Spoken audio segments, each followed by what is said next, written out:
internacionales.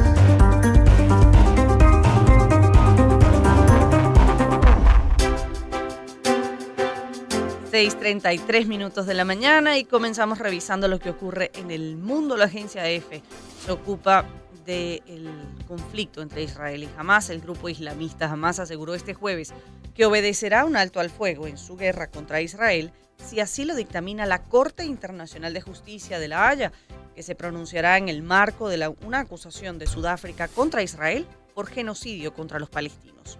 Cita textual: en caso de que el Tribunal de La Haya decida ese cese al fuego, el movimiento de resistencia islámica Hamás se comprometerá siempre que el enemigo lo respete, indicó el grupo que gobierna en Gaza a través de un comunicado en el que asegura que también liberará a los prisioneros israelíes que tiene en su poder si el Estado ocupante libera a los prisioneros palestinos que tiene detenidos.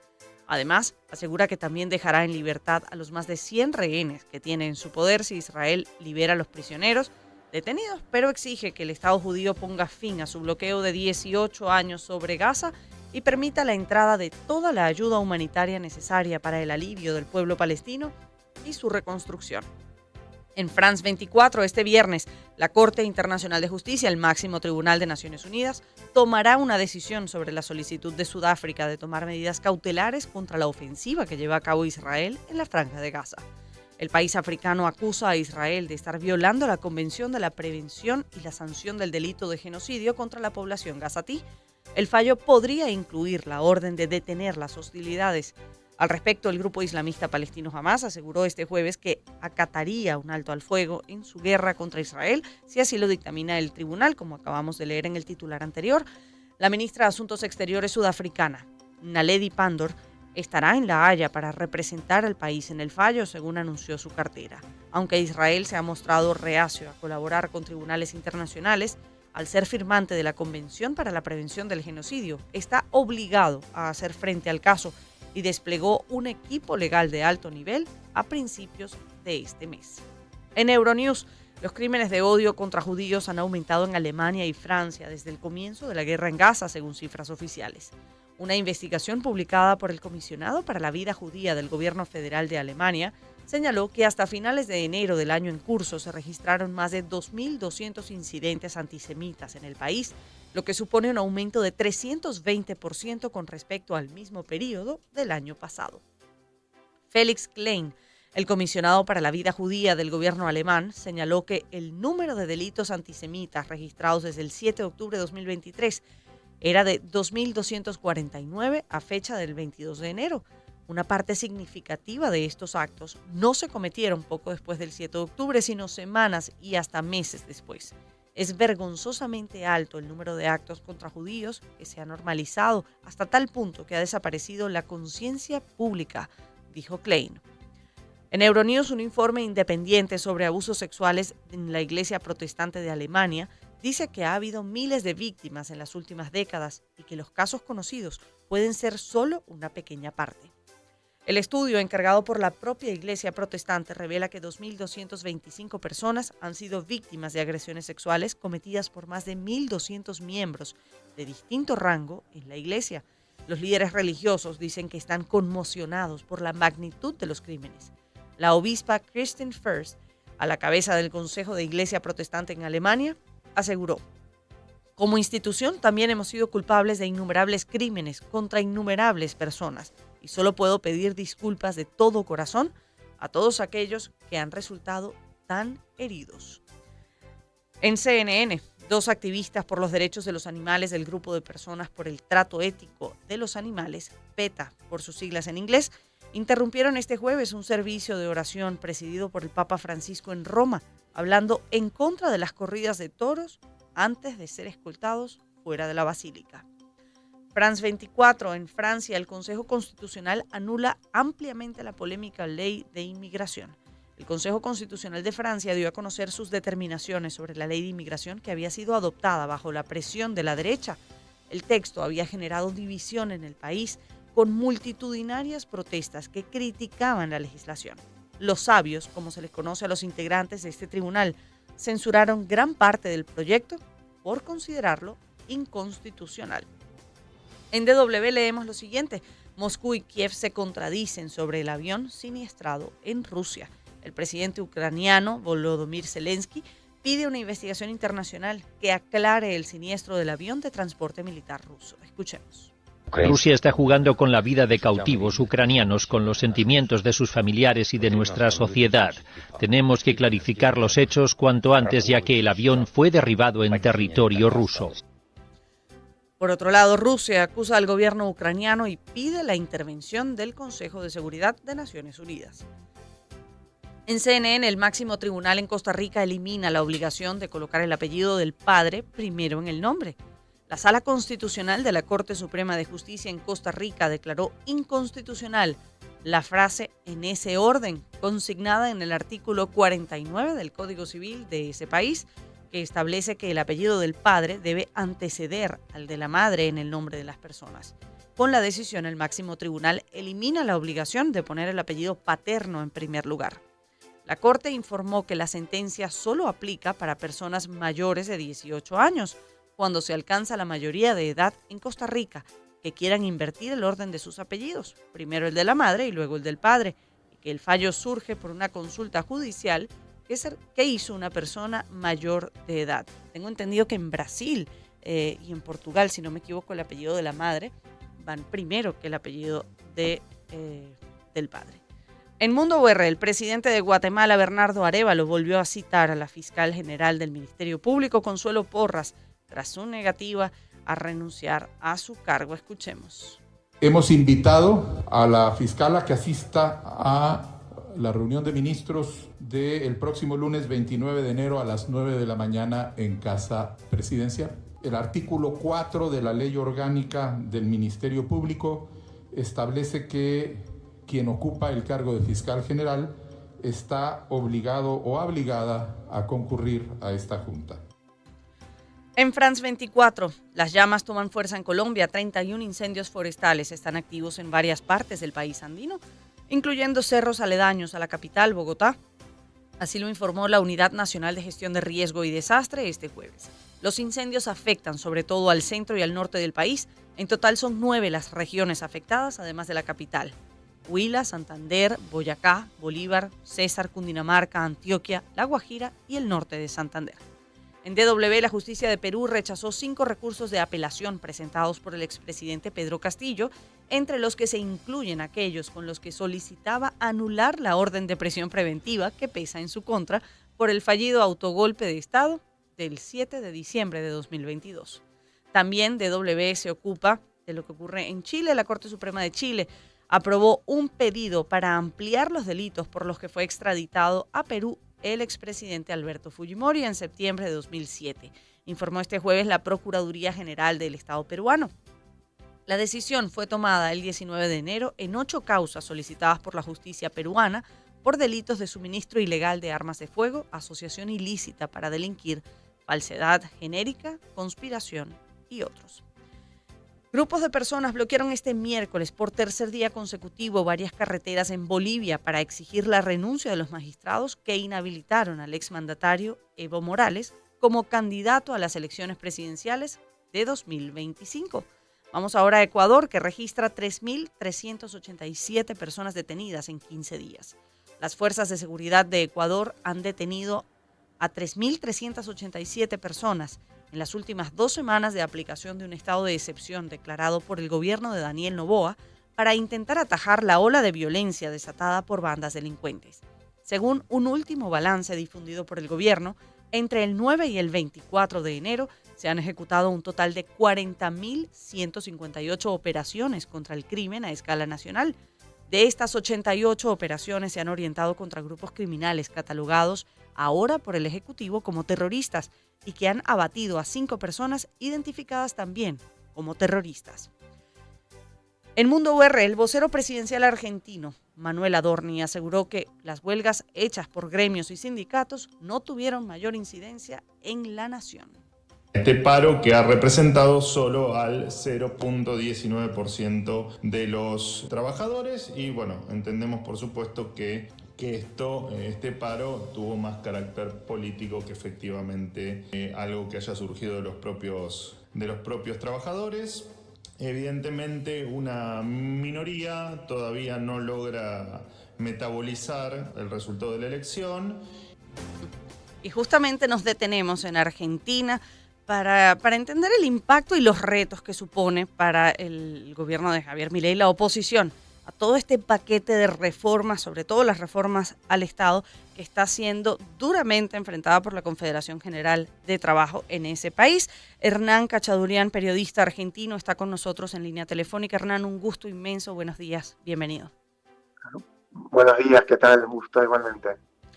Comienza el trabajo de hacer frente a la oposición para Javier Milei. Esta primera convocatoria de paro, como ha dicho el vocero presidencial Manuel Adorni, ha sido quizás la primera manifestación de este tipo a la que ha tenido que hacer frente Milei. ¿Qué supone para la aprobación de este paquete de leyes que le permiten adelantar esa reestructuración del Estado y esas reformas que propone en su plan de gobierno?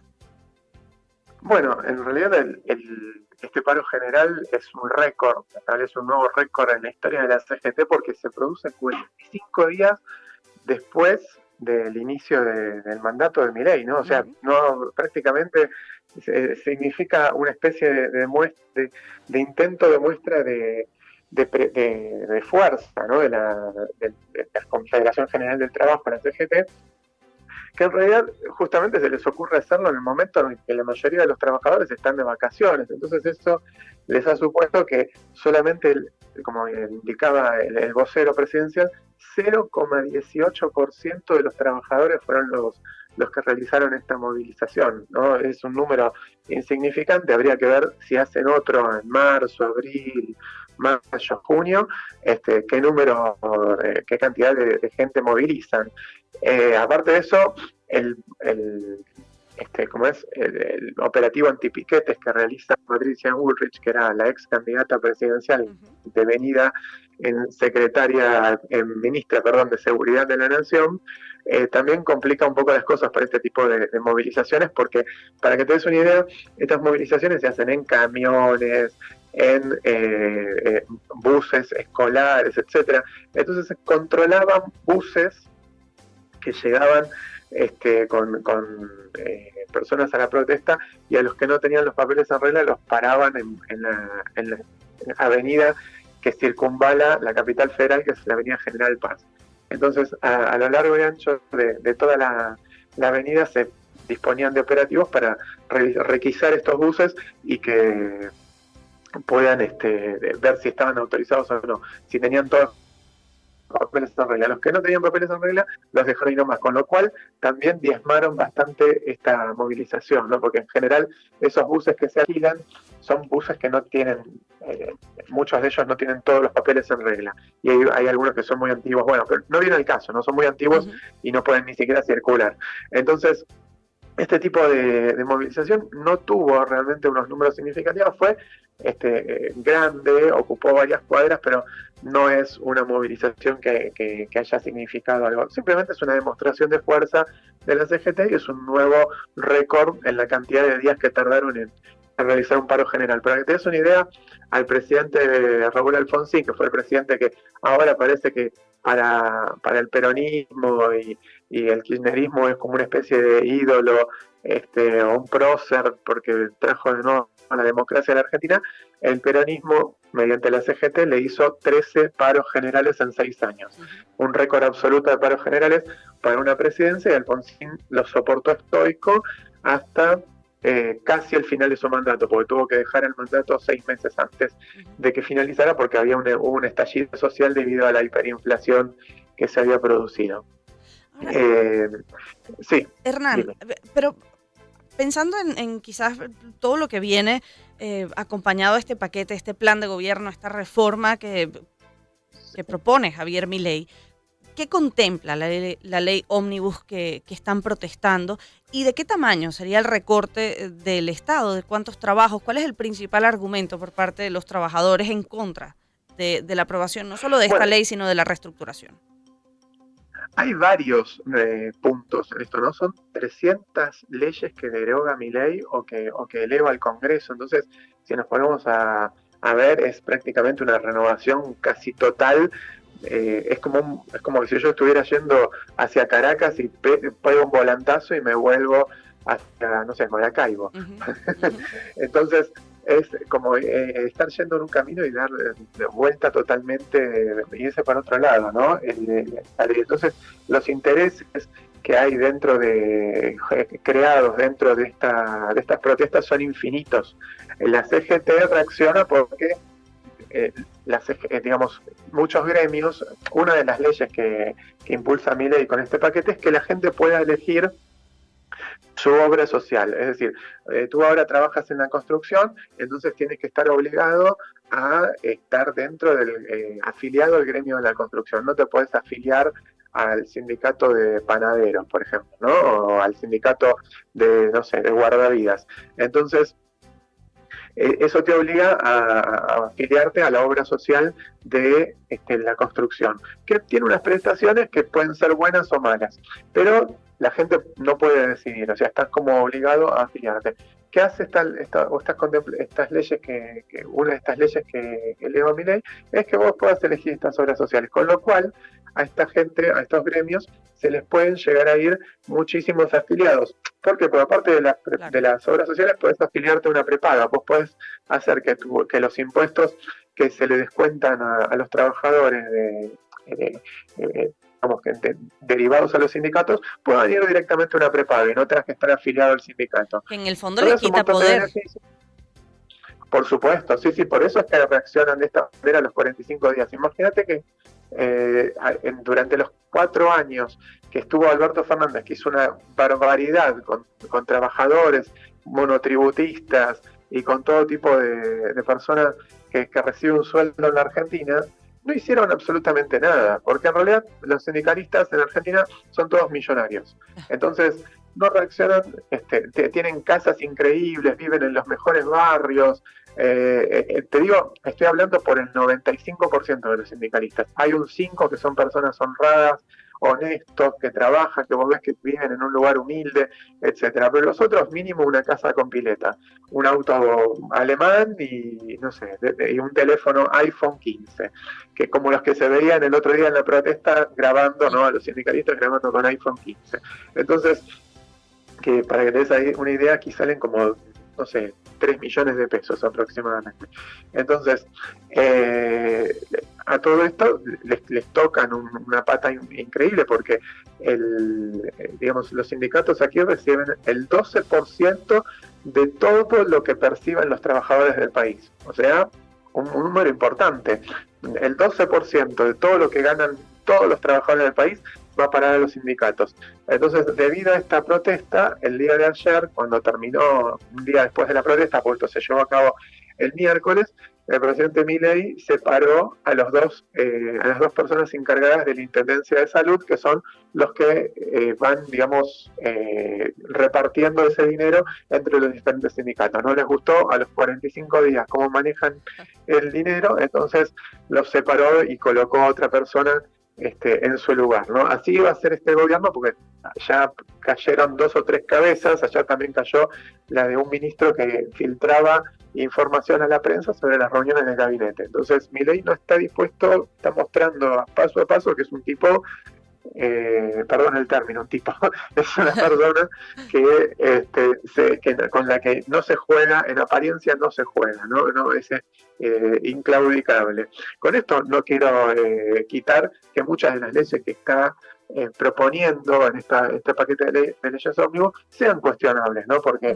prácticamente hay muchas que son consideradas como que están regalando o entregando el patrimonio, y así es, ¿no? Por ejemplo, las fuentes de hidrocarburos de yacimientos petrolíferos fiscales de YPF, que es la empresa nacional de combustibles, quiere privatizar esa empresa y volverla a colocar en manos estatales, justo cuando está inaugurando un gasoducto que puede proveer de gas no solamente a la Argentina, bajando notablemente el precio, porque nosotros estamos importando todavía, sino que también puede proveer a otros países y generar divisas para poder pagar las deudas exorbitantes que se generaron en los últimos años. Hernán, en el último minuto que nos queda, es distinto una propuesta en campaña que ya en un despacho gobernando un país y haciendo frente a la oposición.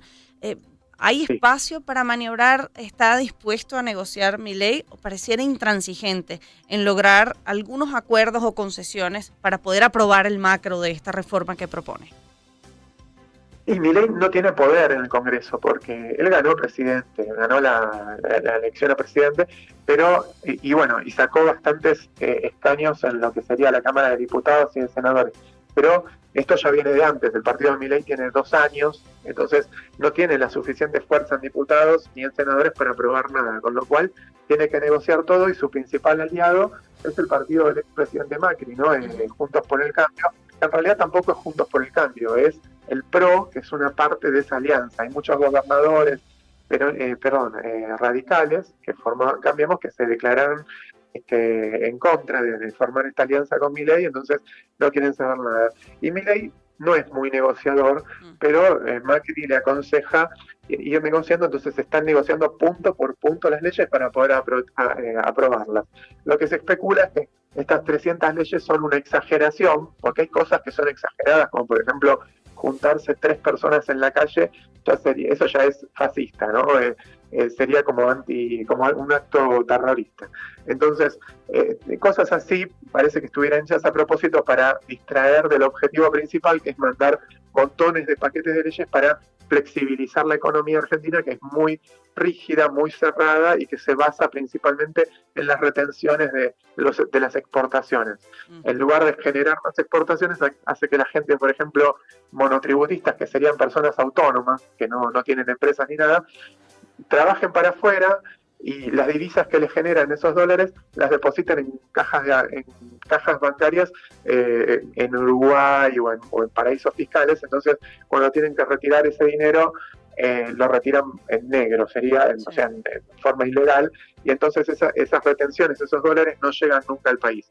Hay miles de millones de dólares que se ganan en la Argentina de esa manera. Entonces, ¿por qué? Porque la cuestión impositiva es tan grande que tú ganas, de cada 100 dólares que ganas, legalmente afuera, recibes 30, finalmente 40, porque el resto se lo queda el Estado. Claro. Entonces, realmente la cuestión impositiva es tan grande, que terminas perdiendo todo el mundo que trabaja y termina sirviendo para mantener un Estado que es a todas luces ineficiente y gigantesco, porque cada vez que va aumentando el desempleo, los gobiernos iban tomando empleados para que no les aumente ese número. Entonces hay montones de personas que están haciendo el trabajo de 2, 3 personas que están haciendo el trabajo de uno. Para que tengas una idea, en Aerolíneas Argentinas tenés 3 tripulaciones por cada avión, cuando con 2 alcanza.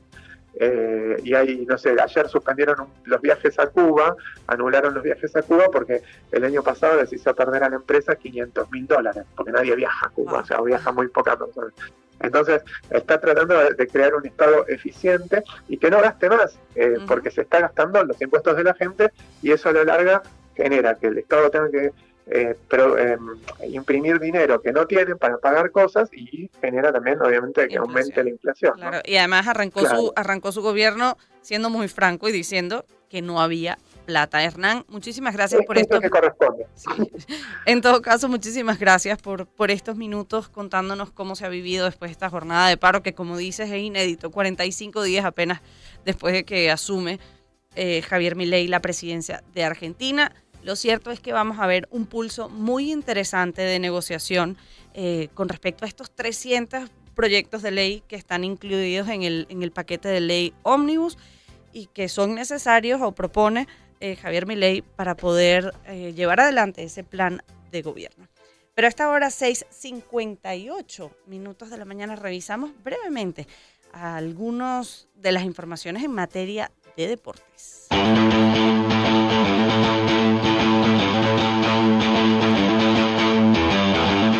La gloria de competir.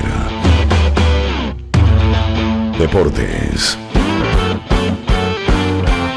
Con Román Losinski. La página de la casa comienza con la victoria de los Tiburones de La Guaira, que sumó este jueves su 3er lauro consecutivo ante los Cardenales de Lara en la final de la Liga Venezolana de Béisbol Profesional, al imponerse 7-5 para quedar a un paso de obtener el título, que no es solo obtener el título, sino acabar con una racha de sequía de 37 años. DW. Tras varios meses de investigación, el juez Francisco de Jorge ha concluido que el beso de Rubiales a la jugadora Jenny Hermoso no fue consentido y fue una iniciativa unilateral y sorpresiva. El juez de Jorge también propone juzgar al ex seleccionador femenino Jorge Vilda, al director deportivo de la selección masculina Albert Luque y al ex responsable de mercadeo de la Real Federación Española de Fútbol, Rubén Rivera, por las posteriores presiones recibidas por Hermoso. El magistrado considera que hay indicios de una acción de los tres acordada con Rubiales para doblegar la voluntad de la jugadora y conseguir que accediera a grabar un video en el que dijese que el beso había sido consentido. En Mundo UR, el exfutbolista internacional del Dinamo de Kiev y del Milan, Andriy Shevchenko, quedó electo ayer como el nuevo presidente de la Federación Ucraniana de Fútbol, según informó la televisión pública ucraniana. Shevchenko, de 47 años y considerado el mejor jugador ucraniano en la historia, sustituye en el cargo al ya expresidente Andriy Pavelko, quien se encuentra investigado por la justicia por corrupción y está privado de libertad, según medios ucranianos. En Mundo UR, el Atlético de Madrid clasificó este jueves a las semifinales de la Copa del Rey para vencer con mucho sufrimiento al Sevilla, 1-0, con Memphis Depay siendo el que marcó el tanto. En el Nacional, el delantero Jefferson Soteldo tuvo su primer gol para el gremio del Porto Alegre en un partido en el que tuvo una brillante participación. El venezolano de 26 años de edad jugó en el choque 80 minutos contra el São José en el Campeonato Gaúcho de Brasil. El gol de Soteldo para el gremio ocurrió en el minuto 35. Luego dio una asistencia que contribuyó a que su nuevo equipo, al que llegó a finales de diciembre de 2023, se impusiera por goleada 4-1. Y en el Nacional cerramos con lo siguiente.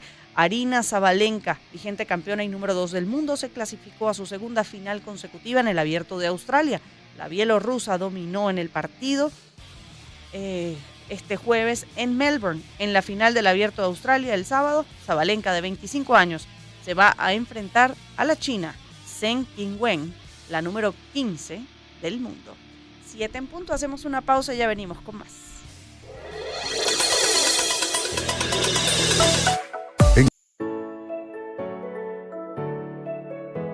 Empezamos el año en su compañía. Circuito Éxitos. Caracas, Maracay, Puerto La Cruz, Puerto Ordaz, Barquisimeto, El Vigía, Guarenas Guatire, Mérida, Táchira, Margarita, Maracaibo, Maturín. Circuito Éxitos. Melodías de siempre. Sonidos en primera fila.